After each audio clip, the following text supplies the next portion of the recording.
दोस्तों, इस शो पर आपका स्वागत है। आज हम बात करेंगे हमारे समाज में जो उन्माद फैल रहा है, जो हिंसा फैलाई जा रही है और उनका त्योहारों का जो के मौके पे इस प्रकार की चीज़ की जा रही है, उसके बारे में हम चर्चा करेंगे। वैसे तो ये बताऊं कि हमारे धार्मिक त्यौहार जो हैं उनका स्वरूप एक ऐसा है कि जो लोगों को जोड़ने का काम करते हैं। और भारत की ये परंपरा रही है कि हिंदू त्योहारों में मुसलमान भाग लेते हैं, मुसलमान त्योहारों में हिंदू भाग लेते हैं। और ये ऐसे मौके रहते हैं जिनमें आपसी प्रेम मोहब्बत लोगों के बीच में और संप्रदायों के बीच में, कम्युनिटीज़ के बीच में एक अपनी गहराई को प्राप्त करता है। लोगों में आपसी रिश्ते बहुत बड़े बेहतर हो जाते हैं। ये बात हमने सदियों से भारत में देखी है और ऐसे बहुत सारे उदाहरण दिए जा सकते हैं जहाँ होली के त्यौहार में उत्तर प्रदेश में मुसलमान हिंदू दोनों भाग लेते थे। भगवान कृष्ण के त्योहारों में भी सभी लोग भाग लेते थे और जो ताज़िए का त्यौहार है उसमें भी हिंदू लोग भाग लेते थे। ये कुछ थोड़े से उदाहरण हैं, पर अभी पिछले 2 हफ्ते से देश में जो चल रहा है उसमें बहुत एक दुखदाई बात चल रही है। और वो ये कि जैसे रामनवमी के अवसर पर जुलूस निकाले गए, हनुमान जयंती के अवसर पर जुलूस निकाले गए और इन जुलूसों का जो स्वरूप था वो एकदम आक्रामक स्वरूप था। त्योहारों का स्वरूप होता है कि जिससे लोग आकृष्ट हों, शांतिपूर्ण महसूस करें, एक दूसरे के लिए सद्भावना का संदेश लाएं। इन जो रामनवमी और हनुमान जयंती के अवसर पर जुलूस निकाले गए उसमें लोगों के हाथ में हथियार थे, तलवारें थी, लाठियां थी, कईयों के हाथ में बंदूक भी थी। अब जो इस समय नारे लगाए जाते हैं, वैसे तो त्योहारों में भगवान हनुमान जी, भगवान राम, इनके जय जयकार के नारे होना चाहिए। उसकी जगह पर अल्पसंख्यकों के खिलाफ नफ़रत के नारे लगाए जाए गए और त्योहारों में डीजे डिस्को जॉकी, ये तो नई बात चालू हो रही है। और इतने हाई वॉल्यूम पे, हाई डेसिबल पे इन गानों को जो नफ़रत फैलाते हैं, उन नारों को जो नफ़रत फैलाते हैं, इस प्रकार से करना, इसने पूरे समाज में एक प्रकार का बहुत ख़राब माहौल पैदा कर दिया। और फिर त्यौहार का उद्देश्य क्या है? रामनवमी का त्यौहार कहाँ जाना चाहिए?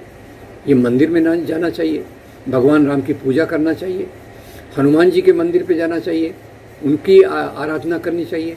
इसके बदले ज़्यादातर इसके जो संयोजक हैं उनका आग्रह रहता है कि हम उन इलाकों में से जाएं जहां मुस्लिम मेजॉरिटी है, उन इलाकों में से जाएं जहां कोई मस्जिद है, जहां सकरी गलियां हैं, मस्जिद है, वहां जाकर ये डिस्को जॉकी अपना वॉल्यूम और बढ़ा देते हैं और नारों को और तेज कर दिया जाता है। एकदम उकसाने वाले नारे, नफ़रत भरे नारे, जिसको देखकर लोग उत्तेजित हो जाते हैं और उसके बाद एक हिंसा का माहौल खड़ा हो जाता है। ये तो त्योहारों का उद्देश्य नहीं है। त्योहारों का उद्देश्य प्यार के लिए होना चाहिए, नफ़रत फैलाने के लिए नहीं होना चाहिए, नफ़रत फैलाने के लिए नहीं होना चाहिए।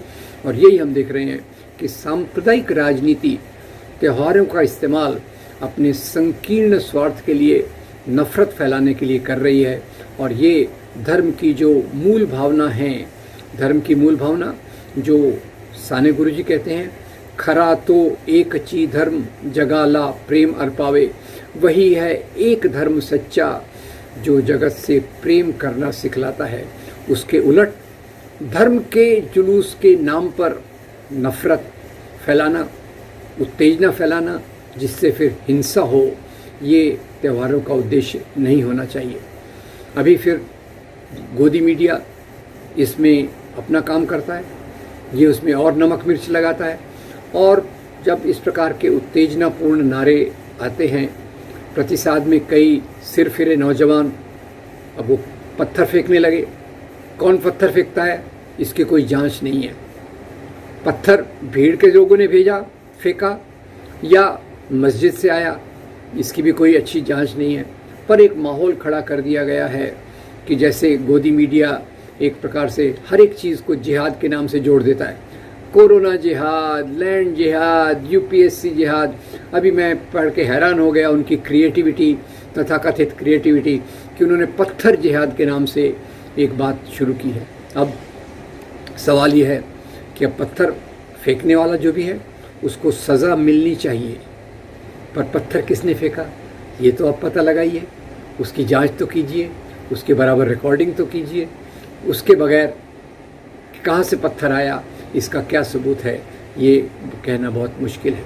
तो मोटे तौर पर मुझे लग रहा है कि कश्मीर फाइल्स फिल्म के आने के बाद एक ऐसा वातावरण खड़ा किया जा रहा है, नफ़रत का वातावरण पहले से ज़्यादा मजबूत हो गया है, और इस नफ़रत के वातावरण के चलते इन मौक़ों पर हिंसा की वारदातें, जिसमें बेचारे बेगुनाह लोग मारे जाते हैं, बेगुनाह लोगों को नुकसान होता है, ये पहले से ज़्यादा हो रहा है।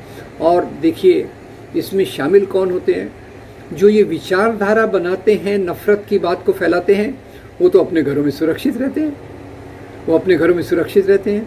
और जो गरीब नौजवान हैं, बेकार, जिनको नौकरी नहीं है, जिनको दूसरा कुछ काम नहीं है, उनको उकसाया जाता है कि धर्म की रक्षा करो, धर्म की रक्षा के नाम पर इस प्रकार के उकसाने वाले नारे लगाओ। तो ये हमारे भारत की नैतिक मूल्यों के विरोध में है, ये उन मूल्यों के विरोध में है जो महात्मा गांधी ने एक महान हिंदू के रूप में अपने जीवन में जिए। अब इसी मौके पर मैं ये कहना चाहता हूँ कि महाराष्ट्र में ख़ास तौर से पूरे देश भर में अभी एक नया विवाद खड़ा करने की कोशिश की गई है, क्योंकि सांप्रदायिक राजनीति चुप नहीं रहती, लगातार नए नए मुद्दों को ढूंढकर समाज में नफ़रत फैलाने का काम करती रहती है। अभी नया मुद्दा उन्होंने पकड़ लिया है कि मस्जिदों में नमाज़ पढ़ना बंद हो। अब इस बात को मैं स्वीकार करता हूँ कि एक ही एरिया में अगर बहुत सारी मस्जिदें हैं, सभी एक साथ आवाज़ करेंगी तो वॉल्यूम बहुत बड़ा होगा। इस बात को भी मैं स्वीकार करता हूँ कि इसमें जो कोर्ट की रूलिंग है कि रात 10 बजे से लेकर सुबह 10 बजे तक लाउड स्पीकर का इस्तेमाल नहीं होना चाहिए, वो भी हमने मानना चाहिए। इसमें कोर्ट ने डेसिबल लेवल, ध्वनि का लेवल कितना होना चाहिए, ध्वनि का जो आवाज़ कितनी होना चाहिए, ये लेवल भी कोर्ट ने सेट किए हैं, उनका पालन सबने करना चाहिए। पर इसके जवाब में जो महाराष्ट्र में कुछ लोग नारे दे रहे कि हम मस्जिदों के सामने जाकर भोंपू बजाएंगे और वहाँ हनुमान चालीसा का पाठ करेंगे, ये कोई एक सभ्य समाज की निशानी नहीं है। सभ्य समाज में अलग अलग समाज अलग अलग प्रकार से रहते हैं, और आपसी मेल जोल से, आपसी समझौते से हम ऐसे रास्ते पर आ सकते हैं कि जो रास्ता हमें शांति की तरफ ले जाए, उसमें कोई दिक्कत, मुश्किल नहीं होना चाहिए। पर इस प्रकार से आक्रामक रूप से हनुमान चालीसा के पाठ करने का एक धमकी देना, ये यहाँ का तरीका नहीं है। महाआरती, ये भी कोई हमारे तरीके में तो है नहीं, हिंदू धर्म में इस प्रकार की कोई तरीका नहीं है। ये तो केवल एक उकसाने वाली बात है, और एक इसका जोर से हनुमान चालीसा या किसी और के धार्मिक ग्रंथ का पाठ, ये भी हमारी परंपरा से मिलता नहीं है। जबकि अजान दशकों से दी जा रही है और दिन में 5 बार दी जा रही है, मेरे ख्याल से दिन में केवल 10 मिनट का टाइम ये लेती है। तो हम इसके बारे में भी सोचना चाहिए कि कई मुस्लिम प्रधान देशों में अजान पर रोक लगाई गई है, कई सीमाएं तय की कर दी गई हैं।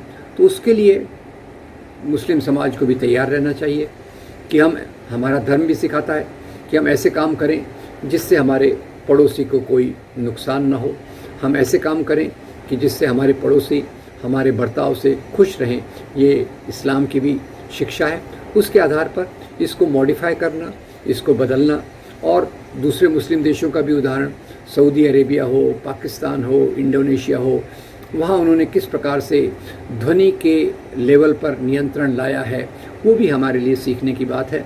हम अपने दिमाग के दरवाज़े बंद नहीं रख सकते। और इसी में एक अच्छी घटनाएं भी हुई हैं, जैसे मैंने पिछले वीडियो में बताया था, राजस्थान में एक हिंदू महिला ने 14 मुसलमानों की जान बचाई। गुजरात में एक हिंदू मंदिर ने करीब 500 मुसलमानों को अभी इफ्तार के लिए मंदिर में बुलाया। ये हमारा देश है जहाँ हम एक दूसरे के धर्म की भावनाओं का ख्याल रखते हुए समाज में शांतिपूर्ण सौहार्द स्थापित करने की कोशिश करते हैं। यही मैंने एक और बात सुनी है जो बहुत स्वागत योग्य है, और वो ये है कि 3 से 10 मई तक राष्ट्र सेवा दल के मित्र जगह पर जाकर सामूहिक रूप से साने गुरुजी की प्रार्थना, खरा तो एकची धर्म जगाला प्रेम अर्पावे, वही है एक धर्म सच्चा जगत से प्रेम सिखलाए, इस पूरे गीत को जगह जगह सामूहिक रूप से गाएंगे, लोगों को उससे जोड़ेंगे, और इसी प्रकार की कोशिशों से हमारा समाज बेहतरी के रास्ते पर, प्रेम के रास्ते पर, मोहब्बत के रास्ते पर चलेगा। मैं यही उम्मीद करता हूँ कि हम धर्म के त्योहारों का इस्तेमाल मोहब्बत के लिए करें, नफ़रत के लिए नहीं। लोगों को उकसाना बंद किया जाए, और एक जो हिंदू धर्म की मुख्य शिक्षा है वसुधैव कुटुंबकम, पूरी दुनिया मेरा परिवार है, उसमें सभी धर्म के मानने वाले मेरे परिवार का भाग हैं। उनको उकसाना, उनको भड़काना, उनके खिलाफ नारे लगाना, ये बंद होना चाहिए, और दूसरों के लिए एक अच्छी भावनाओं के साथ रहना, जैसा महात्मा गांधी ने किया, उस रास्ते पर हम चलें, ऐसी मेरी उम्मीद है। दोस्तों, मुझे लगता है इस रास्ते पर हम चलेंगे तो एक बेहतर समाज बनेगा। अगर आपको ये बातें ठीक लगें, ये वीडियो अच्छा लगा, तो इसे लाइक कीजिए, हमारे चैनल को सब्सक्राइब कीजिए, और वीडियो को आगे पहुंचाने की कोशिश कीजिए, और इस संदेश को सदा के लिए समाज के पटल पर अंकित किया जाना चाहिए। आपका बहुत धन्यवाद। Thank you very much.